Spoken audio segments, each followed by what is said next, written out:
So can you tell us a little bit about Silk? Yeah, just drink my tea. Silk is a TV show about barristers. It's about the life of barristers at the bar and what they get up to, and it focuses mainly around a female barrister called Martha Costello that's played by Maxine Peake.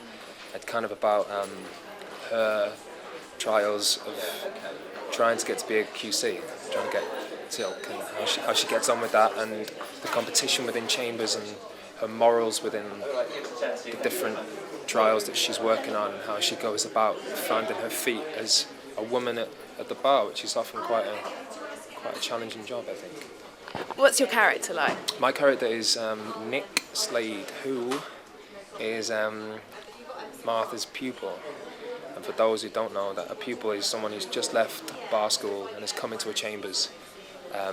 Is very new to it all, and they spend a year where they kind of shadow a barrister. So they go around and follow everything they do.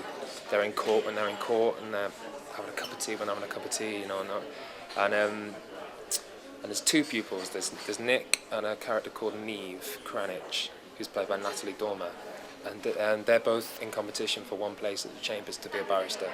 And they've got their year's pupillage, and then they'll decide who's going to get it between the two of them. So there's an element of competition there.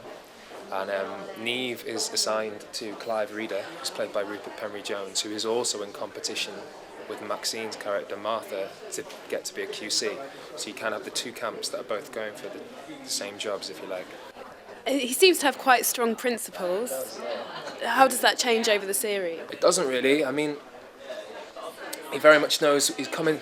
I think it's part and parcel of where he's come from, but he knows what he wants out of this. He knows what he thinks is right, and that doesn't go away. And he's not afraid to speak his mind.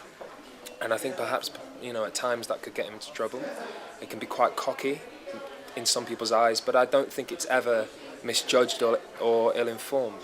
I think he speaks his mind when he knows that he's right. He's not someone who just goes out, and he follows instincts, but some people can be quite hot-headed and say things they don't really mean, where he's not like that. He'll listen to his instincts and really think about his argument, and if it's correct, and if he's gone through every pathway and realised he's right, he'll speak his mind. It doesn't really bother him who he's talking to.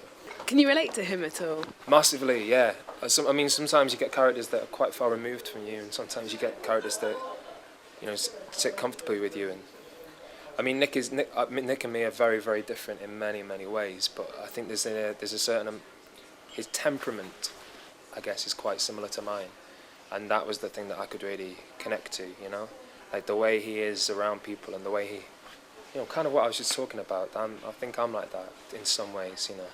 So that I really enjoyed that element, that I could recognise that within him and within myself. What was it like wearing the wig and the gown and everything? Horrible. Because they really bloody itchy, and no one tells you that. And the gown, I felt like a cheap Batman. Do you know what I mean? I felt like I was living out some childish fantasy. I didn't like it, if I'm honest. I tried at every opportunity to take it off, but they wouldn't let me, because apparently it's a rule that you have to wear wigs and gowns in court, which I just think, let them just hang out, come in tracky bottoms, wear what you want to wear. But I tried to make it one scene just for my own pathetic need. I tried to tuck my trousers into my socks because I felt like I just made up that would make Nick feel more comfortable, which is a lie really. I just wanted to entertain myself because I was pretty bored. It had been a long day and I was losing my mind. But you're not allowed to do it. You've got to stay true to the style of the barrister. But I didn't like it. It feels odd. And I'd much rather be in just, a t-shirt, to be honest. But there we are. What do you think makes Silk different from other courtroom dramas? What do I think? I think it's honest. Not that the others aren't, but I think there's Peter was a barrister, and I think that with that comes an absolute authenticity. And of course, there are things in it that have been changed for dramatic reasons. We've got a story to tell at the end of the day, and you need to take an audience on a journey, and sometimes real life can be mundane, and there's elements of that need to be taken out. But I think ultimately it's exciting. In the first episode, someone's snorting cocaine in the chambers. You don't see that kind of stuff. It's hidden away, and I'm sure these things happen. If you look at the percentages of people in the world who do use drugs, then there's got to be a barrister or two who does. So therefore you go, well, it's a good thing to show. And I think focusing on a female barrister is something that people haven't really done before, and I think that's important, and how cutthroat that world can be and what it's like to really live on the edge.